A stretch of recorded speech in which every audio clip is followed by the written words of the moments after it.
नमस्कार, मी गणेश मोरे. आपण पाहताय सिटी प्लस मराठी. आपण आता सध्या प्रभाग क्रमांक 11 मधील ज्योतिताई गोपने यांच्याबरोबर चर्चा करणार आहोत. ज्योतिताई गोपने प्रभाग क्रमांक 11 मधून ओबीसी ब गटातून उमेदवारी राष्ट्रवादी काँग्रेसकडून लढणार आहेत.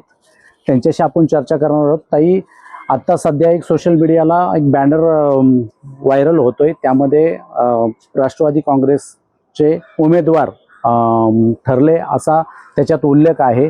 आपण प्रबळ दावेदार आहात राष्ट्रवादी काँग्रेसकडून प्रभाग क्रमांक 11 मध्ये, परंतु त्या बॅनरवरती तुमचा फोटो दिसत नाहीत आणि तुम्ही त्या चर्चेमध्ये त्या बॅनरवरती दिसत नाही. काय सांगाल, काय आपलं म्हणणं आहे? नमस्कार, मी ज्योती गोपने. 2014 पासून मी राष्ट्रवादी काँग्रेस पार्टीमध्ये वेगवेगळ्या पदावर कार्यरत आहे आणि सातत्याने मी संघटनेमध्ये खूप माझे योगदान दिलेलं आहे. आणि त्याचा विचार आमचे आदरणीय महाराष्ट्राचे उपमुख्यमंत्री अजितदादा पवार साहेब हे नक्की करतील. बॅनर जरी फिरत असेल तर मी पण खूप आज रात्रीपासून तो बॅनर फिरत आहे की हे उमेदवारी अशी फिक्स झाली, पण पक्षाकडून असा कुठलाही आदेश आलेला नाही, कुठलेही अशी जे म्हणतात उमेदवारी जाहीर करण्यात आलेली नाही. तरी ह्या खालच्या लेवलनी स्थानिक लोकांचा हा उद्योग दिसतोय मला तर. आणि पक्षामध्ये जर विचारणा झाली तर पक्षामध्ये अजून कुठलाही असा निर्णय झाला नाही असं मला सांगण्यात आलेलं आहे. त्यामुळे त्याच्यावर काही मी एवढा विश्वास ठेवत नाही. आणि जो काही माझ्याबद्दल निर्णय घेईल पक्ष, त्याबद्दल मी अगदी पॉझिटिव्ह आहे. कारण सातत्याने काम केलेलं आहे. सातत्याने पक्षाच्या मिटिंगी असू, आंदोलनं असू, प्रत्येकात पुढाकारपणाने मी काम केलेलं आहे. आणि माझ्या कामावर मी तिकीट मागते. मी वशिल्यावर कुठलंही तिकीट आजपर्यंत मागितलं नाही किंवा दावा ठेवलेला नाही. माझं काम बोलतंय. मी तळागाळातल्या लोकांपर्यंत पोहोचलेली बाई आहे, उमेदवार आहे.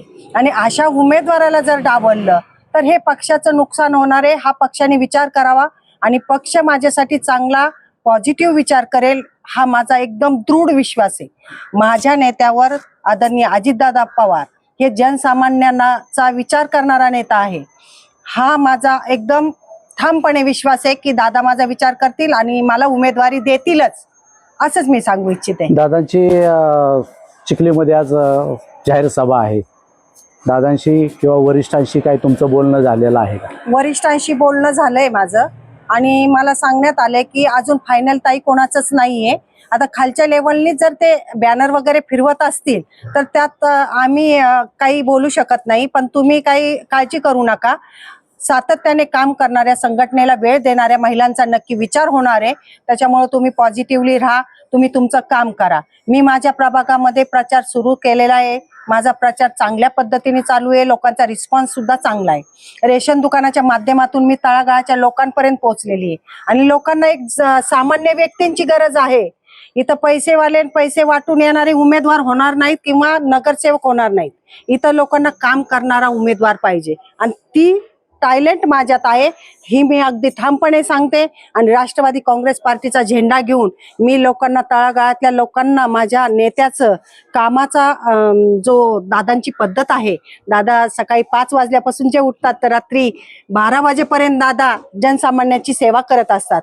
आणि तोच ठसा घेऊन मी माझ्या प्रभागामध्ये जाईल आणि माझ्या प्रभागापर्यंत नक्कीच मी चांगले विकासाचे कामं घेऊन ध्येय धोरणे घेऊन मी प्रचारात उतरलेली आहे. आणि मला लोकांचा एकदम 100% रिस्पॉन्स आहे.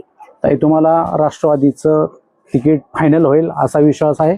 खूप विश्वास आहे मला. अगदी आजपर्यंत जरी मला स्थानिक लोकांपर्यंत बॅनर माझा गेलाय, तुम्ही म्हणताय तुमचा फोटो त्यात कुठंच दिसत नाही, म्हणजे मला डावललेलं हे त्यांना चित्र पूर्ण करायचं. आणि तुम्ही विचार करा, भाजप सारख्या नेत्यांच्या ही चाल आहे की मी कुठंतरी प्रबळ आहे हे मी आज सिद्ध करते. माझा बॅनरवर फोटो नाही म्हणजे माझी भीती आहे ना समोरच्याला, त्यामुळे मला टाळण्याचा प्रयत्न होतोय की मी विनर सीट आहे. मग माझा पक्ष माझा विचार करेल ना की ह्या बाईला विरोध का होतोय. हा पक्षाने विचार करावा, माझ्या नेत्यांनी विचार करावा आणि त्या धर्तीवर मला तिकीट द्यावं. मी उमेदवारीसाठी एकदम सक्षम महिला आहे आणि सक्षम महिला म्हणून दावेदार आहे. तर माझा नक्कीच पक्ष विचार करेल अशी मी पक्षालाही विनंती करते आपल्या बाईटच्या द्वारे. आणि सगळ्या जनतेला पण मी सांगते की मी जी जनसामान्यपर्यंत पोहोचलेली आहे तर तुमच्या अडचणीसाठीच आहे. मला पैसा नाही कमवायचा, मला तुमची कामं करायची, तुमची सेवा करायची आणि तुमचे कामं आणि प्रश्न सोडवायची सातत्याने मी प्रयत्न करील हे अगदी ठामपणे मी सांगते.